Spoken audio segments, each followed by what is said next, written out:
let's get into the weeds on tactics. So, you know our mindset. We say, look, depersonalize. It's not the TED show. It's not the Duncan show. Make yourself obsolete. My favorite question to ask somebody who's thinking about getting to that next level is, what does your business look like if you took a month off tomorrow? What does that look like? Describe it for me. And let's describe what it looks like if your associate or your protege takes a month off tomorrow. No warning. What does it look like? Interesting conversation around depersonalizing the business and emphasizing the practice and the process, not just the people. Thoughts on that? Hey, look, I learned it the hard way. It was the Ted Jenkins show for a long time, right? I was the guy on the radio every week. I was the guy doing TV, and it feels good at first. And it's like everybody says, I want to be famous one day, until you can't eat at a restaurant without somebody stepping up to your table, right? And yeah, I will tell you, like, your name may be on the door, but it doesn't necessarily mean it has to be your face in every single aspect of the business. And that's the biggest mistake I made in the business as I was growing it. And we had a successful business, but it didn't come without a lot of brain damage. I wouldn't be in the middle. And then two, the biggest one after that is money management. Head trash yourself that money management is important, that you can beat the S&P 500, that you're a great stock picker, that you got some dynamic strategy that nobody thought of before. Then you should just quit the business and become a money manager. Go work for a portfolio company, right? But it's not what's going to drive your business. I finally learned in the end that if I had a good, solid strategy and a good story behind it, it didn't matter if we were the people changing the wheels and hubcaps all the time. Yeah, absolutely. It's interesting. I've gotten an acronym. You're great at metaphors and analogies. I'm great at acronyms. We all have our skills. The acronym I use with advisors to frame their preparation is TOP. Reach for the top, right? Reach for the top. So T.O.P. Tidy. How tidy is your business? So I want your opinion on that in a second. How tidy is your business? How organized is it behind the curtain? Orderly. Is there consistency in your client acquisition? Is there client retention? Are you perpetually at red line? Is there order in your business? And also, is there probability for growth and bandwidth? And then, to your point, proprietary. How much of what you focus on can a client only get from your practice and your process?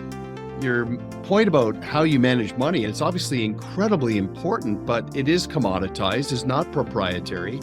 I love it when advisors get all serious with me. They say, look, you don't get it. We do things differently here. Right, we take a holistic approach to financial planning.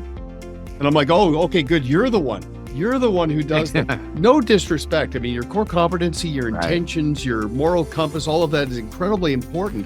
But that is not proprietary. I can get that somewhere else. There's a placeholder for that. Let's talk about the things that are just yours. Your practice, your client experience, your model for client acquisition, your brand within a brand, your process, your way. I'd love your feedback on any and all of that. What's true in general is that, and it makes all of what makes sense about building a business to be sold, is to completely systematize the business.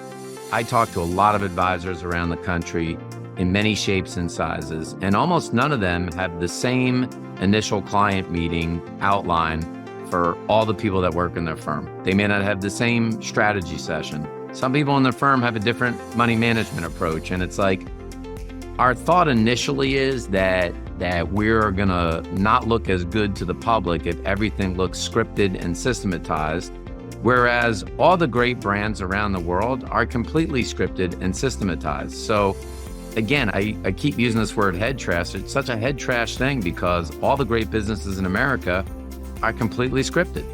That's just the way that they work. And then you've got to think about your brand. Many advisors don't think about the brand and how valuable it is in terms of lead gen and what it means to the public. When I opened Oxygen in 2008, I was the first really to do the X and Y generation before anybody thought about it. And we sold fun, Duncan. We sold that we weren't your parents' financial firm. I had no financial magazines.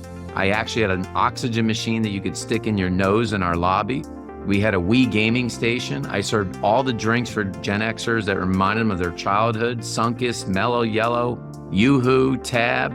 And people would say to me, not, you guys are great at financial planning. You guys are great at money management. They would just say, you know what? I like it here. And we were one of the first to do credit card transactions. I was charging people a monthly Netflix fee to become their financial advisor. But the whole thing of it is, it's like, what's the brand stand for? And everyone believes that the differentiation has to be in financial planning and money management. Not true. Not true. We used e-money. We got Redtail for our CRM. We didn't have that much that was different in there, but we had fun. And people liked the brand and they talked about it. Most advisors are on the third floor of some nondescript building. It says Jenkin Wealth Management. You walk in, there's a picture of a bull and a bear, and when CNBC is on, congratulations, you just copied every other advisor in the country. And we just didn't do that. That's what made us great. It was the way we sold the brand, not all the other stuff. First of all, backing up, I loved the whole dynamic about making sure that every messenger on the team follows the same messaging. Yeah. In terms of how they conduct themselves, their decorum, even the way they articulate value. It's funny, Ted. I say to advisors, like, don't just focus on what you do. What is your value? Focus on what it does. What do your clients want? What do they crave? You know what people crave? They crave consistency and they crave belonging. They want to feel like they're in good hands.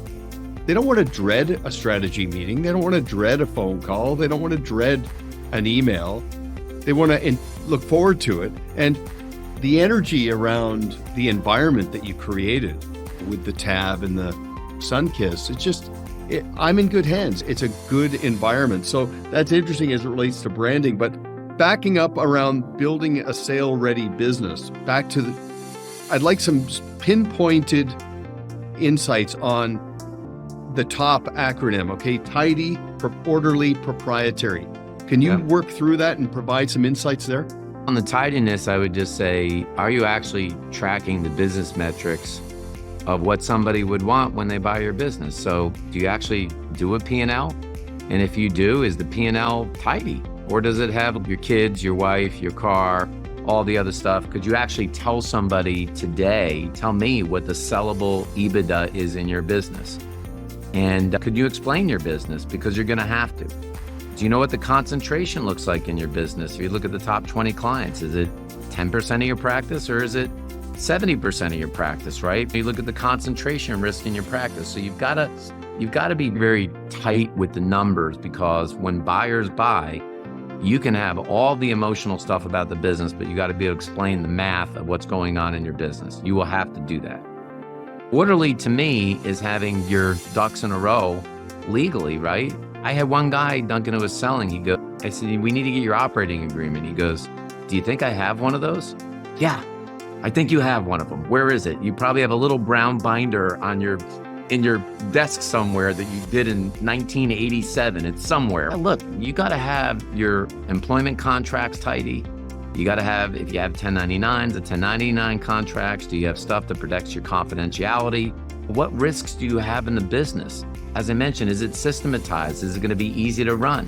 Do you have an organic marketing machine, a way to bring on new clients every year that you could prove that you could have growth if the market's down 15%? This is getting things in order. And then from a proprietary perspective, can you create one or two things, whether it's brand driven or it really is process driven, that is wildly different?